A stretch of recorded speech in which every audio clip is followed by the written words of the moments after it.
I was never really a runner. The way I see running is a gift, especially when you have stage 4 cancer. I'm Anne. I'm running the Boston Marathon, presented by Bank of America. I run for Dana-Farber Cancer Institute to give people like me a chance to thrive in life, even with cancer. Join Bank of America in helping Anne's cause. Give if you can at BofA.com/supportAnne. What would you like the power to do? References to charitable organizations is not an endorsement by Bank of America Corporation. Copyright 2025. It's time for basketball, and Uber Eats is dropping deals on game day favorites to keep you locked in on the action. Like when you're craving a buzzer beater, but also buffalo wings. Or when an upset makes you want to ugly cry into a pizza. And right now, Uber Eats has game day deals from Burger King, Buffalo Wild Wings, KFC, and hundreds more local favorites. So you can keep your eyes on the ball and your hands on a burger. Order now, only on Uber Eats. Product availability varies by region. See app for details.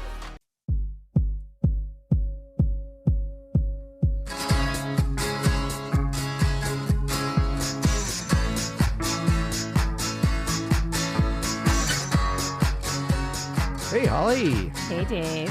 What is going on today on the What Difference Does It Make podcast? Well, Dave, I want to thank you again for taking one for the team. You had another interview on your own. Well, I guess we can call this your birthday episode because you were away celebrating your birthday. This episode is during your birthday week. Do you have a birthday week? Is this like, clearly your birthday isn't for a while and you're already celebrating the occasion.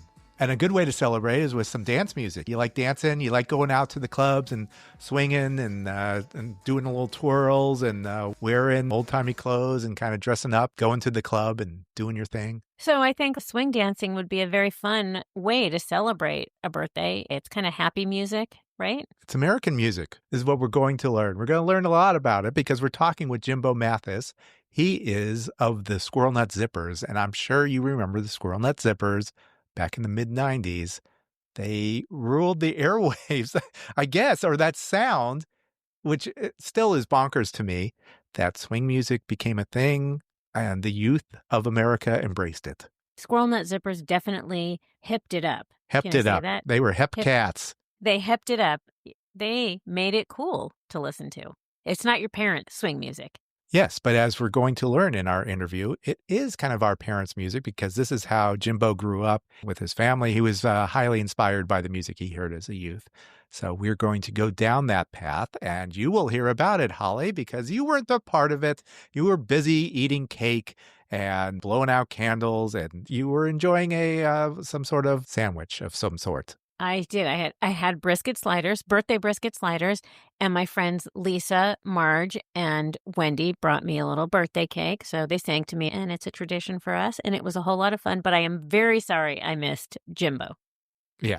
Well, you were missed, as always, but I understand brisket sliders take precedence. So I'm glad Thank you.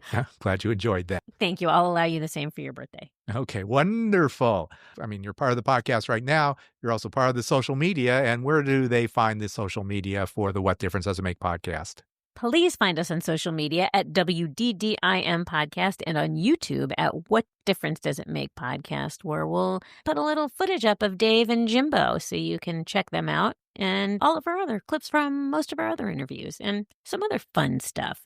All right. And fun stuff on Instagram, always. Little tidbits, so that's always nice. You can also go to our website, which is wddimpodcast.com, which stands for What Difference Does It Make Podcast.com. And the time has come now where we talk with our guest. Our guest is Jimbo Mathus. He is of the Squirrel Nut Zippers, and we are on the What Difference Does It Make podcast. Where out in the country are you? In Mississippi, Taylor, Mississippi. Population 185, I think, at last census. So What is it about this city that has attracted you? I'm from this area, originally from this area, and it's close to Oxford, which is where a university is, a lot of great writers, and there's a lot of resources there for me to use, Southern studies and things like that. So you're close enough to a university. Is it Mississippi State, or where are you close enough to where you can get your resources and things you need? It's Ole Miss, so in Oxford, Mississippi. Oxford, Yep. Mississippi? Home of William Faulkner. Is that where you went to school? Man, I really didn't go to school, except just public high school. I'm self-taught in everything I've done, you know. As I was doing a quick deep dive into what you've done, it says on Wikipedia, which apparently would never lie to me, that you speak Latin. Is that something that you taught yourself? Well, I've always used universities, to help further what I'm interested in. And so when I was in Chapel Hill in the late 80s, all through the 90s, they had a great university there, great program in romantic poetry. I studied there, but I would do things that just like night school, just audit classes and do night school and stuff. And I did Latin like that. And that was to further understand how to write and understand English. Oh, like music is Italian. There's a lot of different Italian phrases. Why was it Latin that attracted you to learning? It's the root of the Romance language. So if you want to, do poetry and lyrics and things, it only makes sense. I had read, a lot of the great authors that I admired had studied Latin. It was part of the curriculum when they were coming up in the 40s or 50s. Even in public Mhm. school in Mississippi at that time, William Faulkner, could study Latin in high school, even though he flunked out, I'm sure. We may be way off track here, but I've always been drawn to this.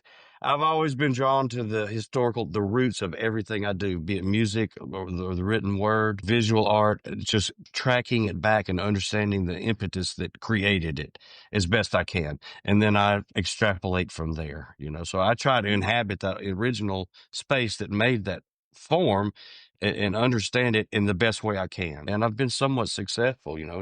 Clearly, you're still going to higher institutions to learn what's going on in the world, and the more you know, the more you don't know, right? I kind of agree. I'll be 58 this year, and I have a stack of books. I'm just diving through right now. Just trying to get through as rapidly as possible. Okay, what's on your bedroom shelf right now? Man, I've been taking a deep dive. I got this book. I don't know how much detail you want. It's a book just came out on the album Gree by Dr. John, Oh, yeah, yeah. called Two-Headed Doctor, and it's really not about Mac or anything. It's about just that record and like how it was recorded and the process involved and how he's putting his character together. There was probably 20 books that it referenced in there that I had to go get that I hadn't read before. Some I had read and I wanted to reread. So a lot of New Orleans stuff, City O'Hearn and Cable, and yeah, I even got the Faulkner stories from there and was reading them again. So just kind of a rabbit hole I'm going down with New Orleans again. It happens, it happens. There's a lot of New Orleans music to learn about. Dr. John, was that maybe your entry point when you were a kid? No, no. I mean, I actually came to jazz, through the street bands and going down as a teenager. Just the street bands, the brass bands were starting to happen again and seeing the old Creole bands just in little bars in mid city, the funk stuff. So, I mean, it was pretty grassroots in those days. And then started piecing everything together with the blues and hillbilly music I grew up with and started kind of piecing it all together. But it all came from me from the grassroots. Of course, as soon as I heard Dr. John, I recognized where he was coming from. Pretty much everything, my entry point was like the original form of all the music I've pursued. It really is. And I was just lucky enough to actually see it firsthand and grow up in it. Yeah, so like I'm assuming we're about the same age. So that you're coming of age in the 80s and you're heading into New Orleans. Yeah, like I'm in LA and I went out to Hollywood to see what was going on. Was it the same thing in Mississippi? Like I'm in Mississippi, I got to go to New I Orleans. mean, we share a border. We share a border, so I mean, we sit next to one another. And so we share a kinship, Mississippi and the state of Louisiana itself. There's a lot of crossover in a lot of ways between cuisine and music and other things. But it's just one of those things. I mean, you live here, you're going to go to the Mardi Gras, I mean, you're going to go to you're going to go, so you hitchhike, however you get down there. And then in the area I grew up in this part of the state, my father, all my uncles, cousins, everybody played music. Just amateurs. They were quite good, accomplished at what they did. So from an age of about 6, I was involved in the music up here in the Delta and in the hill country. We call the hill country here around Oxford. And so I was steeped in that. So it was when I saw the street bands in New Orleans, the trumpets, the trombones, the drumming and everything. Wow, I was in on that. I didn't know anything about it. Yeah. It took me many years to kind of start cobbling it together. but it was just a folk music, just like the one or two chord songs, Little Liza Jane, all these, prototype music ideas. They're shared in my region here in Louisiana and New Orleans. So I really had the firsthand like folk music upbringing, the real music of the people, social music. It wasn't like your parents said, "This is our music. You're going to learn." Like you weren't going to be like the rebel and like I'm. This is my parents' music. This is my grandparents' music. I don't care about it, but clearly, it was something that you're like, "This I need to know more about." I did. I was very fascinated with Mhm. it, and I took to it when I, like I say, started about age 6. But also in the area, you have to understand, where I grew up, we're of the same age, but where I grew up here in rural Mississippi, I mean, it was so far behind the times in the 80s. I mean, it could have been the 1950s as far as what the lifestyle was that I was raised in here. It really was unchanged and just very isolated. We didn't have cable TV. We were in a town, but it just wasn't here. And, what was on the radio, that was the big thing, or the little local TV stations that you could see. Otherwise, we just made our own entertainments. So it really was a very legitimate remote upbringing I had, just surrounded by music and Southern culture firsthand. Yeah. What was the first instrument that you picked up? Was it 6? Mandolin. Mandolin. Okay. Were there instruments in the house, or was it just? Oh, yeah. Okay. Yeah, there was banjos, guitar, dobros, fiddles, harmonicas, little jaw harps, those types of instruments, just the hillbilly instruments. Harmony singing, and doing the old songs, John Henry, Jesse James, about all these different characters, Boiled and Cabbage Down, just stuff going to the Appalachian, Scott Irish folk canon. So I probably knew 300 or 400 songs by the time I was 8 or 10 years old, like, all the lyrics and, about all these train robberies and, murder ballads and gospel stuff. I've always been a song collector and I've always been good with lyrics. And my father was a real stickler for that. He knew all the verses to everything. And he was a real stickler for that. Lyrics are one thing that just stick in my mind forever. So, I probably know the complete lyrics to 1,000 songs or more. So you're like Alan Lomax. You I followed that folklore instinct and drive, but I also am an entertainer. I'm also can write my own original material. I guess basically you can see how maybe I would end up like I am. Yeah. It's just growing up around the social music scene. I mean, they'd be drinking a lot of beer, smoking weed. It wasn't like a formal situation I grew up in. The adults were pretty wild, and the music was there to be like passionate and like it wasn't in church. Mm-hmm. It was just around the picnic tables and stuff, and at night, with fires going and stuff. So I would watch how my dad carried on. He was kind of the ringleader and it was a large group of either listeners or participants, and how he kind of handled the crowd and was always kind of in charge in this way. I took that to be a band leader. Yeah. Your dad took you under his wing, or did he recognize like he's got a gift? He allowed me to do it. You'd have to ask him what he thought. They never said anything to me one way or another. I was just drawn to it. I was really drawn. They all had other jobs. There were other things they wanted to do. I only want to do music and art. And music and art were developing in my little tiny brain, at the same time. And just by the time I was 14, 15, that's all I wanted to do. I was on it. And somehow I had no idea how I was going to leave Corinth, Mississippi, and get out in the world and do something. One thing would draw me to the next and to the next and just pull me out in the world. And I found my niche, fairly quickly. We are enjoying our talk with Jimbo Mathus, but as the expression goes, it's time to put a lid on it. I think the Squirrel Nut Zippers once said that. So let's put a lid on it for now, let it simmer, and we'll be back after this break.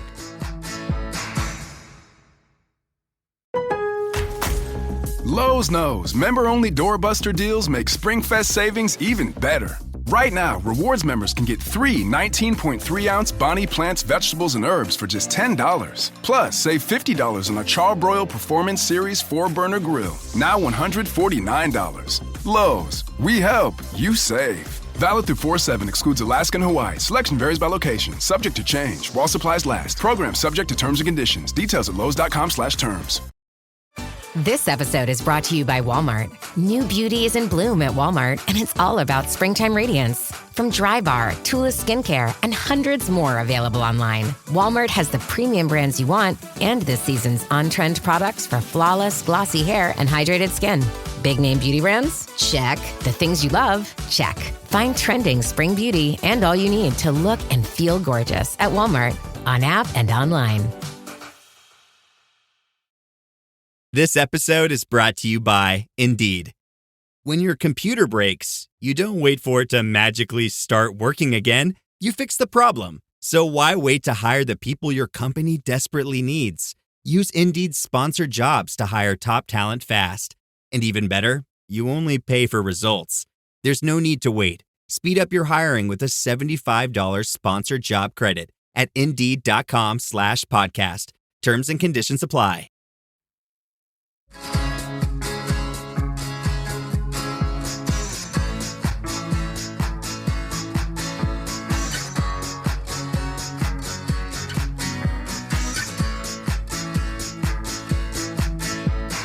We're back on the What Difference Does It Make podcast with our guest, Jimbo Mathus of Squirrel Nut Zippers. Now, is this podcast about 80s music? Because we're way off. We're way off base. Yeah, well, that's true. But it's what the name of the podcast is What Difference Does It Make? I kind of take that to heart. Like, you know what? I love all types of music. I want to learn all about everything and clearly, and we're Well, I mean, just backtracking, when I was growing up in the 80s, we had Billy Idol in the cars and, Ozzy Osbourne. I mean, that was what I heard on the radio. It was the typical stuff that a teenager in America would hear. I did hear that, and then we got MTV probably about my senior year. Yeah. And that was mind blowing, So wait, so you were, So, I mean, I am a child of the 80s. no, Let's- I get that. We'll get there. But I guess, well, as long as you kind of bring it up. Yeah, I mean, it seemed like you had initially your group of peers were your dad's friends. You must have had older people, much older. Right. So did you have a group of like high school friends? Did you have like a heavy metal parking lot, like going out and going to shows, anything like that? There were no shows, but I did collect a couple of miscreants from my high school. Of course. And we did start a punk rock band. Johnny Vomit and the Dry Heaves was our band. Brilliant. Punk rock band we started, which there is a record available on Garner Records if you want to listen to our hit. We were completely hated and ostracized, and that was, we were happy about that. Right. That's all you want. But and on the weekends I would be playing Little Liza Jane and stuff with the family. But I did develop as a rock and roller. It was the Ramones that really freaked me out when I heard the Ramones, and that's when I wanted to start a punk rock band. Because like I said, we got cable, and I saw a Rock and Roll High School on cable in about probably my junior year, and that's when we started the punk rock. I showed it to my friends, and we started a punk rock band. I love. So yeah, so I mean, as you mentioned, like these folk songs were only 2 chords. The Ramones 3 chords probably at the most. Simplistic, yes, very simplistic. And that's what your band. So, but you say you got to record. Did you go? You went to a studio like as a teenagers? How'd that come about? We actually recorded it on a jam box in our rehearsal room. And years later, this punk rock label out of Memphis heard about it, called Garner Records. Okay. Out of Memphis. They've been there for quite a while. They found out about it and they put it on vinyl and released it. I mean, that's the dream initially. Like, how old are you? Yeah. You're what was it, 16, 17 years old? Something like that? Mm-hmm. All right. I'm sure a couple of the girls in the high school took notice of that. There was a couple that liked me. Okay.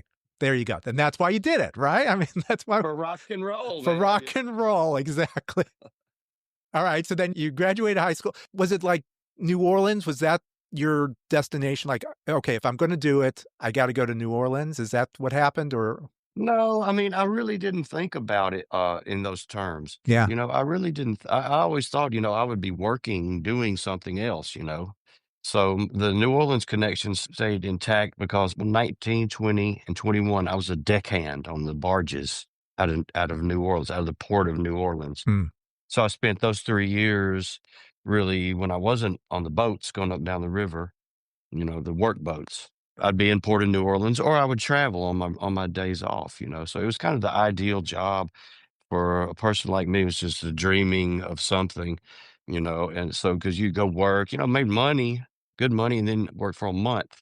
Then you have a month off. And so I traveled, the Southeast. I went to California, went to the Northeast, just looking, kind of just aimlessly driving, camping, sleeping in towns, Yeah. checking stuff out. Looking at college towns, I figured out college towns were actually cool.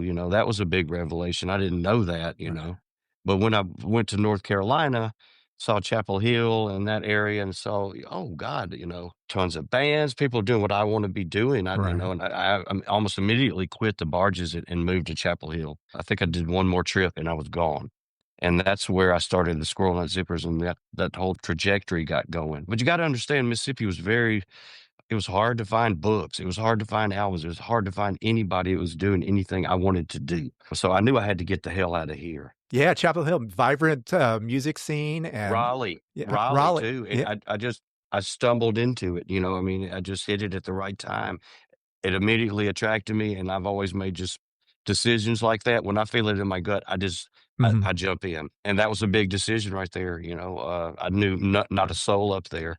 Yeah. And within a couple of years, I had put the Squirrel Nut Zippers together using these concepts of social music and ringleading, and bringing people together over music. And we had a record deal, it happened pretty fast. Yeah, Mammoth Records, wasn't that weren't they were based in Raleigh, right?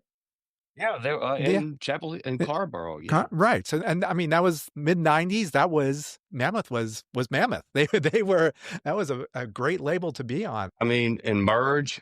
So, and all this was, again, it was kind of unbeknownst to me. I sensed it when I visited there that one time. Mm-hmm.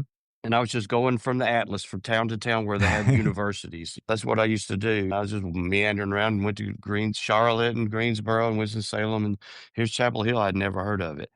And I just threw down stakes.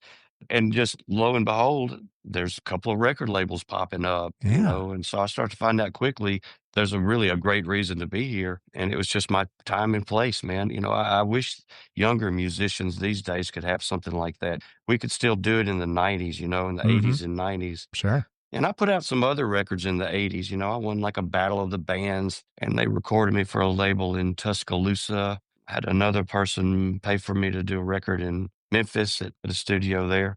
So I'd had some experience with studios and Right. stuff, limited. But then it really started taking off, and lo and behold, there's Mammoth that just snatched us up, and then we started getting great opportunities. So that's about 93 or 4. I teach a lot of people in their 20s, music, songwriting. There's just nothing like that anymore where they can go find something like that almost. I feel bad for them. Like even you're traveling, that probably helps form your songwriting process. Were you writing down like in diary form, or, like things that were going on? I was writing songs Yeah. by the time I was 17, 18. And a lot of it probably based on your travels. Things I was reading and Yeah. things I heard people say, same thing now, things I can imagine. It was just a good time. I just was by myself most of the time, just driving and in contemplation, You're And, Bob just kinda- Dylan, I my was friend. really You're think- just like Bob Dylan, man. I was thinking about what I wanted to do. Yeah. And then I got the opportunity to do it. And it just so happened, I threw this zippers concept together and it took off. Yeah. I mean, it was literally something I put together over about a year. How did you find these people? You had a unique vision, and you wouldn't think that there would be this many people. You would find them all in one place to form this one band. How did that come about? How did you find the ideal people for this vision that you had for a band? I just met them one at a time. A lot of musicians were in town. And so we were all doing things like washing dishes, cooking in restaurants. They were, they had a food culture there too going at that time. So they were like upscale restaurants, that was unheard of down here. So I could be making like $5 an hour, like washing dishes there. And I'm paying $75 a month rent. And I have a library card to the UNC Chapel Hill because I'm I'm a resident, so I can check out any book or go through their folklore department, or anything I wanted. I was just in heaven. And so I met a lot of people like myself. Chapel Hill, it was getting weirdos and kind of stragglers from all up and kind of down the eastern seaboard. And a lot of people from as far up as Philly and DC and Richmond and stuff had kind of gravitated there, little weirdos. People searching around and looking looking for something. And so it's just a good crop of artists and people at the time. And you could live cheaply, which is key for art, and just pursue your passion. And so there was a real vibe there of like this retro vibe, like Flat Duo Jets were there. Yeah. This group called Flat I, Duo Jets, yeah, right? from Did a Athens. lot of swing vibe. Hmm. I really liked it. And the college radio station there would have these shows where they would play a lot of like obscure blues and big band stuff. Southern Culture on the Skids was there with Yeah. this kind of Hmm. 60s surfy vibe. So there were a couple little templates that were already there that I was peeping on. Like they're doing the old time stuff in this new way. So, and I'm interested in that already. I met Catherine, the original singer for the band, and she was the impetus because everybody I meet, I always teach how to play an instrument and see if they want to sing. That's just something I always do, especially when I was younger, and had more time. And then just I met Catherine. We had this love affair and got together, and she hears me playing, and I encourage her to sing. She's got this beautiful, like retro voice. And I'm also intrigued in having to figure out how to play these Tin Pan Alley type jazz and the early jazz. How do the chords work? Like, how do I put my hands on the guitar to do it? I was just intrigued by it. And I'm following the roots of American music. Okay, I grew up in the hillbilly, but they're doing stuff that's based on ragtime, and they're doing stuff that's based on Tin Pan Alley stuff. And so I started figuring it all out. What's the whole scope of American music? So now I kind of got it figured out a little bit. How do I play it? And so with Catherine, we were just able to kind of get it going, start learning some of the forms of the ragtime and stuff. And then telling the guy at my restaurant where I work, he plays upright bass. I was like, man, we need a bass player. So we started learning it together. Then I got another guy who wants to play saxophone. He's got a saxophone he's had since high school. And so it just, we're doing it for fun and just like buy a bunch of beer, and I would fry chicken or fish or something, like I grew up. And we just bonded over that. And we just developed this really insular, by the course of a summer of just having these fish fries, we had this really unique, cohesive sound. And it had a lot of my original stuff in it. It just came together very quickly. And you You had know? places to play, though. I mean, it must have been like those first gigs must have been interesting, like to see the reaction of people. Because I'm sure you're playing independent music clubs and they're like, well, what is this? Do I like this? Is this something cool? I mean, I think the first gig we did was it was in a little French bistro. It was in a basement, and it might have held 30 people with tables and everything there. And they didn't even have bands there.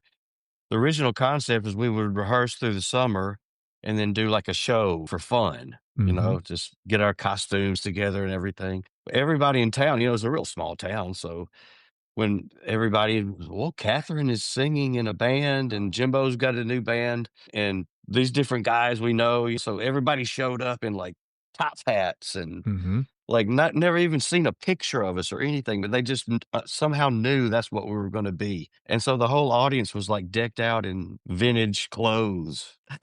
What? It just immediately took off. I mean, it really did. Yeah. And we were supported by Chapel Hill and that whole Southeast, man. I mean, quickly, we were doing Charlotte and Raleigh and Greensboro and Richmond. They all had music scenes going at that time. Winston-Salem, Atlanta, Athens, they all had great music scenes, Charleston. Mhm. And so, I mean, it was just really a great time. So Mammoth recognizes this, and I'm sure the expectations were, yeah, this'll be nice. We'll sell like 20,000 units, hopefully, in a dream. When did you realize like something's happening here? I'm not sure what it is.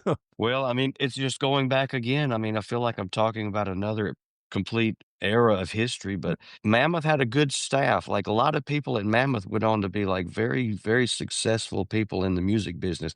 They had started in like a dorm room, in Raleigh or something. Those were very good people at that place.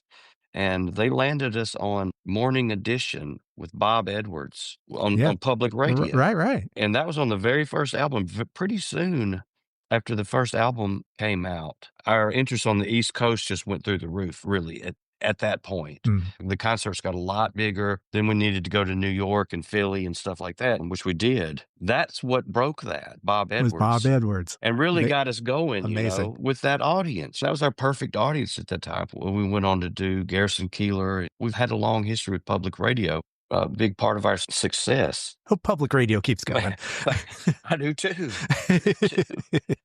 But like everything from those days, its influence has gone down, and now it's things like podcasts and things that we're doing here. Again, I feel like I'm talking about it eons ago, and it was 30 years ago. I know. Now that's eons.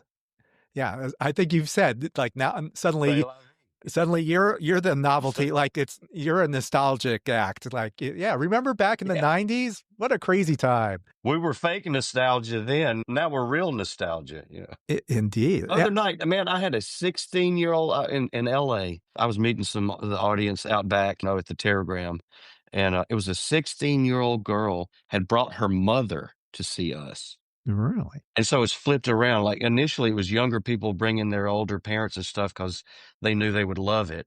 And then it flipped around to those people bringing their kids. And now it's their kids bringing older people again. It took 30 years to do that. Do you have a song on TikTok? Is there something that's like trending? Anything like that? I mean, I have no idea, bro. There's probably some subculture out there, that's obsessed with us. Who knows, man? But I think our name has just hung around. I don't think we're like necessarily trending. I think it's just our name and our presence has been out there. The people we have entertained, remember us. Yeah. We make a personal bond with anybody. Even if I can't talk to you, I'm going to try to make a bond with you out there in the audience, and everybody on stage feels the same way. So, I think that loyalty, that heart, is passion that we put into it. It just it's its own thing in a way. It's its own kind of thing that's very unique. I really feel. Yeah, I agree. The candy Squirrel Nut Zippers, they never came after you and like with a cease and desist. No, we made contact with them early on, even when the first 45 came out on Merge, so I wrote them a letter, I looked them up in the library in Cambridge, Massachusetts. I saw it written on the package, wrote the company letter. I sent them a cassette demo of some of our first songs, which were going to come out on the Merge record, like Little Mother-in-Law, I think was one, and like Good Enough for Granddad, or some of my early originals, Wash Jones, I think. Sent him a cassette. I mean, we heard back in a few weeks, sent it by mail. And it was like, we love it. You're welcome to use the name. It was like the old letterhead stationery. And then we really developed a tight relationship over the years. So we knew them like family. It was an older company that was kind of declining, and we were actually very helpful in giving them a big boost later in the career of their factory. And we're given the key to the city of Cambridge for our contribution to Squirrel Brand Company. Of course, they're condos now. Yeah. Where the factory used to be is condos now. I mean, so we had a tight relationship and visited them a lot and used their graphics, their old graphics. We've been just hand in hand, and still are, Okay, so and you mentioned LA. So I'm really sorry I missed the band. You tell me about Jazz from the Back of Town. You're firing up the machine again. What do you expect from a Squirrel Nut Zipper show? How do you keep it fresh and keep it going, keep it exciting? Man, it's not that hard because the music itself is so intriguing. It's so unique. It's filled with so many different elements of American music. It's not hard to find musicians that want to perform it and want to be a part of it. Mm-hmm. I get a lot of them from New Orleans. A lot of my horn players come from New Orleans, but really all over. Just getting the right chemistry that's respectful but super talented and very focused on showmanship. So I'm always looking at, our catalog is maybe 80 songs. Yeah. So there's always different songs themselves, and they can be rearranged and new life can be brought into them. The back of town thing, I've done it where I'm just basing the look on the old, like 20s era jazz bands that are seated, kind of a semicircle, almost like a vaudeville show. And we've got the antique tuxes and stuff. We're going for like a real grand piano, and just a few like live mics. So it's not a close mic'd. Yeah. And so we can use the acoustics of the hall we're in. I mean, truth be told, now we play a lot of really nice, like antique theaters, restored theaters, and performing arts centers that have good acoustics, and they have a grand piano there. Right. Okay. So that's what I was going to say. Like, how do you get a grand piano tour with that? That would be hard. We try to book places that have one, or a baby grand. Yeah. But we just mic it with a few of the big, large diaphragm mics. Then I got a little storyline, almost like a little historical musical with some dialogue and stuff. We do some of the old Squirrel Nut Zippers radio skits for the candy and for the peanuts and stuff. So it's almost like you're looking like a fake historical presentation which is a lot of fun, a lot of energy. For sure. There's just funny bits in there. And then I'll weave a little story about how you're witnessing basically the birth of the Squirrel Nut Zippers band itself. You're peeping in our neighborhood where we live, and I'm showing you around. Prairie home companion, man. That's what you're doing here. Yeah, I mean, it's pretty irreverent, but no, try to keep it fresh and interesting. And I'm doing the same show for the performing arts centers that are pretty staid, conservative. They can be conservative. They don't want to get too wild. I'm showing them a historical look at a thing with a great band and sound. But then we can do the same act at a place like Terragram, where it's just packed with just freakazoids, man. Right. I do the same act and it gets the same result. So I've always been intrigued by the showbiz aspect of entertaining, man, and what the classic modes were and how to keep presenting those same modes of entertaining over and over, make it relevant. It was fun then for a reason, and it was successful then for a reason. It's the same reason it's successful now. The band looks great. They're hilarious. They sound amazing. They're staged beautifully. They're lit beautifully. The sound is incredible. There's funny, stupid gags, I'm looking at your set list, and there's like the Squirrel Nut brand commercial. You have like a couple of those. Are you writing these bits? Is this strictly, or are these old timey bits that you're lifting from? I'm lifting from the old. We got access to the old Squirrel brand vaults, before they closed the old building down. So we had a lot of their transcriptions from their radio commercials done in the 40s. Nice. So I've just basically done those. And I pull different little bits from some Lomax stuff. I pull bits from all kind of allusions to the early jazz days, the renegade whorehouse jazz days, the back of town days across the tracks. So we've got this very formal presentation, but we're putting down, it's like we're the highbrow and the lowbrow meet. Right. No, I love it. The high society and the underground meet. That's great. Keep it very improvisational. It's very loose.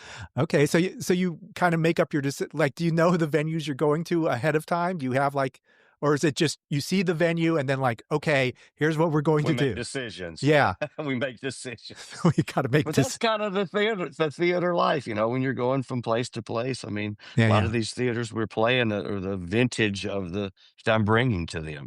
It could be a vintage of anywhere from 1920s to 30s or 40s.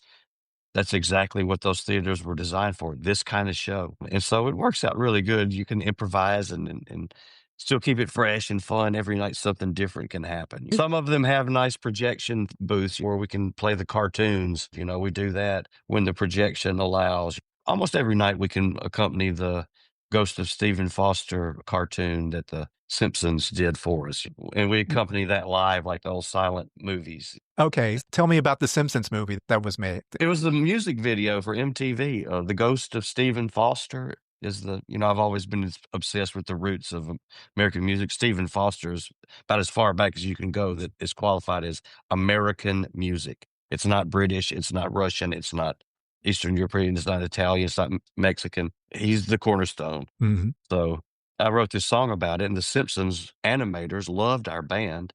And you got to watch it, man. It's a black and white based on like a Betty Boop look, but it's to my song, to our recording. And that's something that has life on the internet. It's gotten a lot of views over the decades. Interesting. The Ghost of Stephen Foster. I would look it up. I would advise your listeners.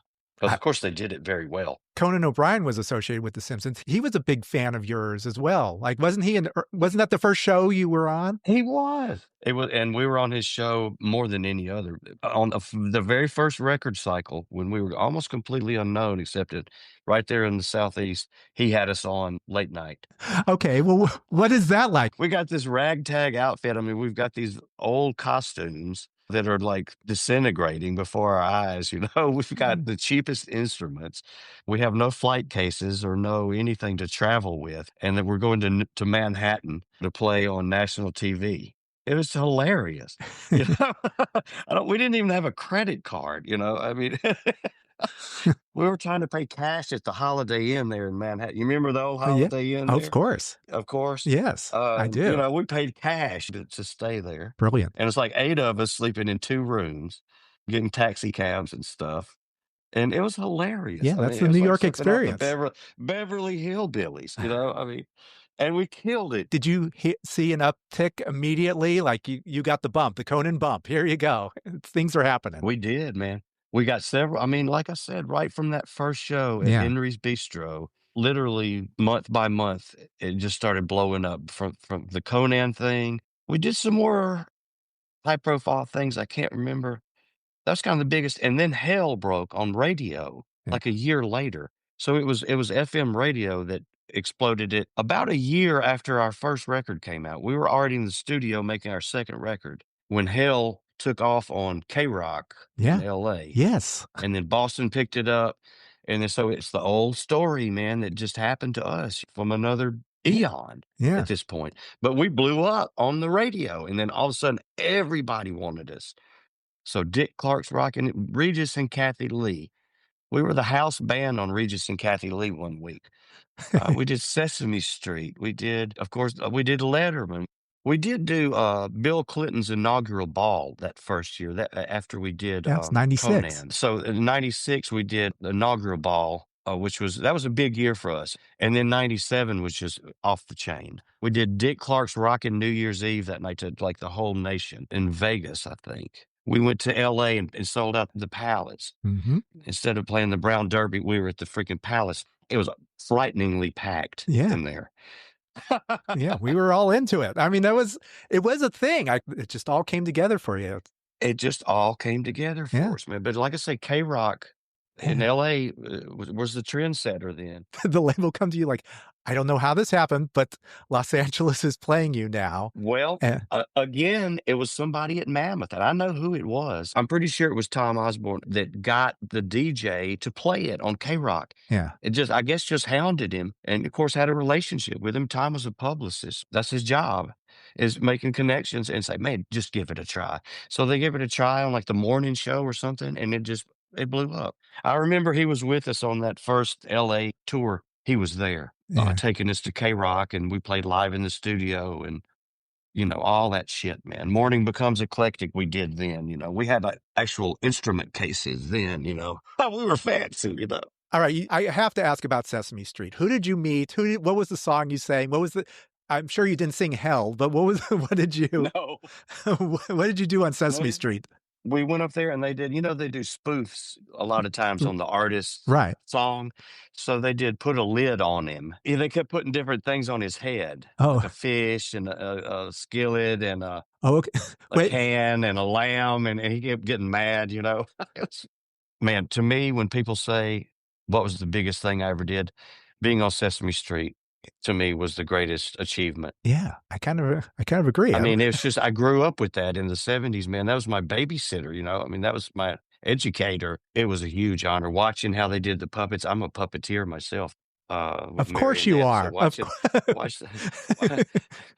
And Jim Henson is from Mississippi too. That was something I didn't find out until later in life. He's another Mississippi original. Watching how they did the marionettes, looking down in the can where Oscar lived. Yeah. I rolled a joint in Mr. Hoople's store, man. Don't tell me that.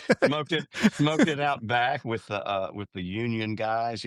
Love it. Oh my God. I mean, that's when you're growing up. Of course. I mean, when I started playing rock and roll, it's like, oh man, you got to get chicks or something. But that quickly went away, and I had like bigger reasons for doing music pretty fast. Clearly, yeah. But you never imagine something like that's going to happen, man. You're sitting there at Bill Clinton's inaugural ball, just looking around. It's like, how does this happen? Yeah. And that was decades ago. I mean, I'm still processing it. Like just going to Terragram last week and going to San Diego and California, just packed with new fans, old fans. It's just stunning to me. Really shocking.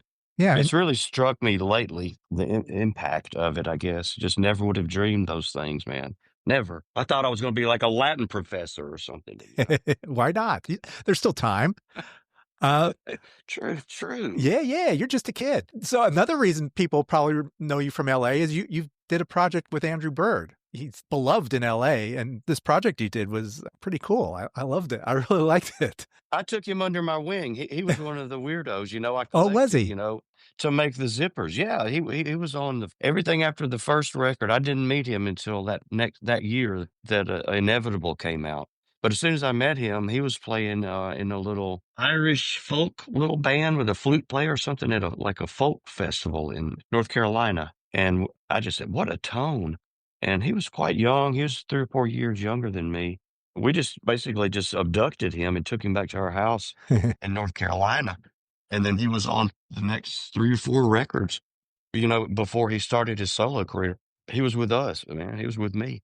And I taught him a lot. He credits me with pushing him and getting him where he wanted to be, helping him, encouraging him, mentoring him and stuff like that. So that's, something I do to this day.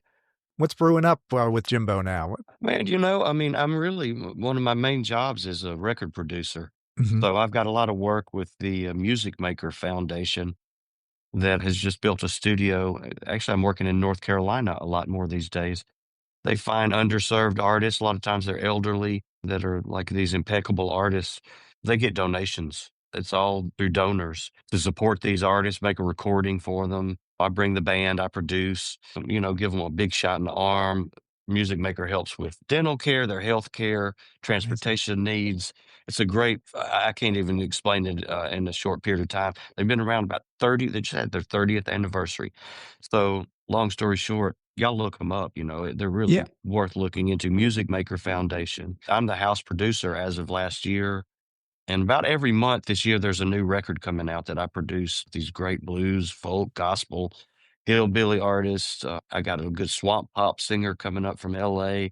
Some real indigenous music. That's keeping me quite busy because I'm up there about every other month. And then, of course, writing a new Zippers record. I got a new plan for that. Is that right? Okay, And nice. got about 10 songs cut on that. And just see what the future holds. Everything's going good. I'm going to go do a Black Keys session in a few days in Nashville Really? for their new album.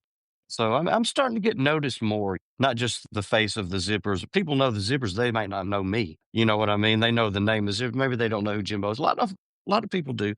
But a lot of people are starting to find out about me and what I can bring to like record production, any kind of indigenous music forms in the studio. I'm your guy. Because I can speak the language of everybody that you can bring me in there. I'm starting to get recognized a little more for what I can do in the studio. And to me, that's the most gratifying because that's permanent. That's the thing that can really change somebody's life. Concert can as well. Just ask that 16-year-old you met at your show. That brought her mom. Yeah.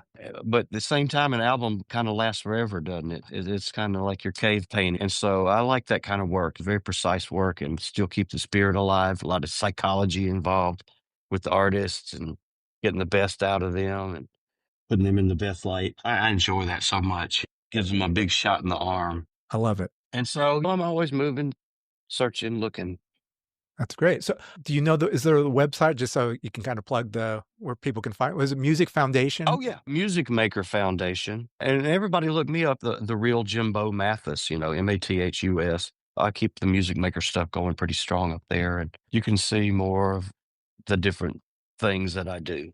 This has been wonderful. Thank you so much, Jimbo. I've really enjoyed talking with you. It's been a thrill.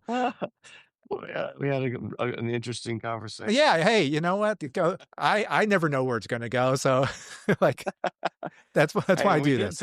We did touch on the 80s. A little bit.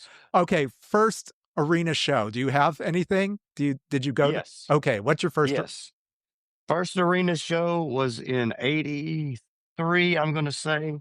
It was at the Liberty Bowl in Memphis. It was a package show of Survivor, Kansas, Joan Jett, and REO Speedwagon at an outdoor football stadium in Memphis. Amazing. I wanted to go see Joan Jett. That's why I went. Of course. Of course you did. Because I was punk rock. That's right. You are punk rock. You're still punk rock. Look at you. So there you have it. There you go. Got drunk with the girl and made out with her. She threw up on my Joan Jett Tours T-shirt. Oh my God, that's the best. Beautiful. That's beautiful. right. I wore it proudly to school the next day unwashed. You were there. You go. I love it. Oh my God. Thank you for that memory and that visual. Well, man, I really appreciate you reaching out to me and taking the time. It's interesting talking. I haven't done this is the second or third podcast I've done. Yeah. I think Broken Record I did with Bird, and I think this is only the second one I've ever done. So I really enjoy the medium, and I wish you the best, man. Yeah. God bless everybody that follows you, and I wish you the best, man. Yeah, same for you. Your music, as we've talked about, it's going to live on forever. I love it. It's wonderful. Let's make America weird again. That's what Yes, from your mouth. All right. Thank you. Take care. Cheers. Bye-bye. Bye. All right, Holly, Jazz from Backo Town from the Squirrel Nut Zippers. Would you be into going to that show? I think I would. I think that would be a lot of fun. I don't know if you could expect me to dance, but I would participate. Okay. In the singing of the music, maybe. All right. Did you go to any of these clubs, the swing clubs, back in the day? I did not. I really liked watching it. Did you ever go?